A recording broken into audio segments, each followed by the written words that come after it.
Hey, what's up, lightboltjoe here. Today we are going to discuss the 2020 mini-series, The Haunting of Bly Manor. So Mike Flanagan did Haunting of Hill House, which was a year or two before that. He did Midnight Club, which was just so glorious and wonderful, and I'm so upset that it was canceled, and so many unanswered questions, but Midnight Club was awesome. Now, I did not like Haunting of Hill House at all, and I'm in the minority on this. But there's no reason why that story kept going 2 minutes in the past, 1 minute in the present, 6 minutes in the future. Like, it was so disjointed in regards to telling the story, and it's unfortunate. Had some great jump scares, unfortunate. Bly Manor had some great jump scares, unfortunate, because this is the 35th iteration of The Turning of the Screw, which is and I'm not exaggerating when I say 35th. There's been many a plays, there's been many a movies, shows, and so this we know the story, and this is another version of this story. And in 2020, there was a film called The Turning, which was 94 minutes long. And I looked it up because I remember watching it with some friends at the time, and I didn't like it. Because I don't know. It had a good twist ending. I will say that it was the girl in the asylum the entire time. That was neat. But it's the same basic plot point. The au pair, the nanny, the babysitter, whatever you want to call her, comes into this rich English family's estate, if you will, this manor, and she has to take care of this younger girl, Flora, and this little older boy, Miles. There's a housekeeper, there's a cook, there's a gardener, and then there's the au pair. So it's the four adults to the two kids. Their Uncle Henry is doing business. Same exact beginning and middle of the 94-minute movie to the 9 50-minute episodes of a TV series. Okay. When we get to episode 5, things change, because the plot of The Turning of the Screw is very linear, right? And then at the middle of this, we get other characters introduced, and we get other backstories introduced. We get like more explanation of why there's this curse, why there's these ghosts on this property, and how one is turning others into ghosts and they're becoming faceless and all these things, right? So, and then there's the possession stuff, and I had to look it up because I was like, this is not Turning of the Screw, but it's other characters, other plot points that were adapted from the same author who wrote The Turning of the Screw, smooshed in together to create Bly Manor. The story that we were given of The Haunting of Bly Manor, being loosely inspired and interpretation of The Turning of the Screw novella, along with other side characters within that canon universe that that author, whose name I don't know, created. It should not have taken 9 50-minute episodes to tell that story. The story that we were given should not have taken 94. No, the 94-minute movie is a summary, basically, of the first 5 episodes, which in total is what? Just shy of 5 hours. If they're about 50 minutes each, it's just shy of 5 hours.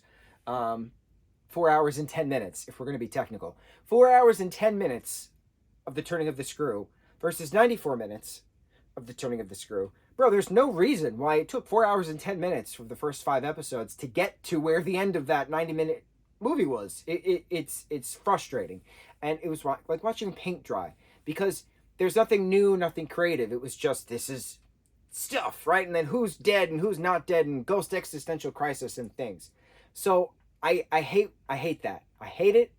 If you're going to tell me the story, tell it to me in a proper pace. Don't drag things out for longevity purposes.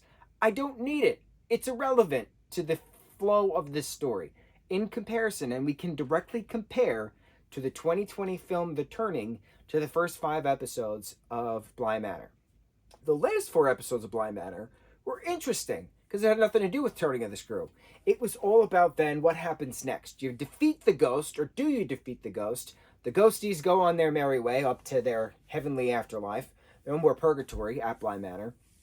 But what happens when Queen Ghost in Charge, right? The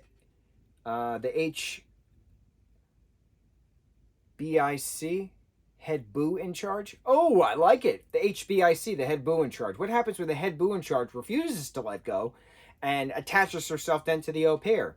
How many more years until the au pair finally succumbs to the HBIC's grip and becomes the new Lady of the Lake? I loved that epilogue we get of Jamie and Danny. It was beautiful. It was a 5-year summary. I thought it was very appropriate. I thought it was very, very well done. But then she comes back. And then Danny goes to the lake. And it was hard seeing because you want them to, you're rooting for them. And then the old woman who starts telling the story at this random wedding in the beginning reveals herself to be Jamie, the gardener, this whole time, telling the story at Flora's wedding, the girl who's now old. So it was neat having that wrap up, but it should not have taken 9 episodes of this miniseries to get from point A to point B. Absolutely no reason why it took that long to get there. It was like watching paint dry, and it's unfortunate because the actors did a great job. The set design, the costuming, everything 1987 England was very well done. And the actors playing the characters did a great job with that fear and that rage and that anger and the frustration and the guilt and the sorrow and all these things. They showed a lot of emotion to these characters. I was very impressed with that.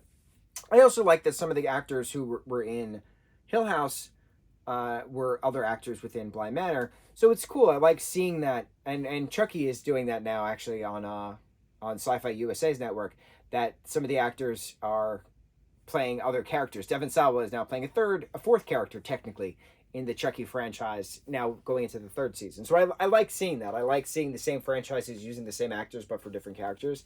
Pretty neat.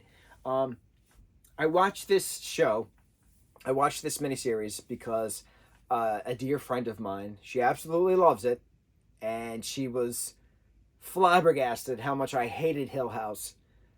And we chatted, and I said, for you, dear friend, I will watch Bly Manor for this spooky season, and no other reason, because I've been avoiding it for 3 years, because I've tried it. I give it a rule of 3. I give everything a rule of 3.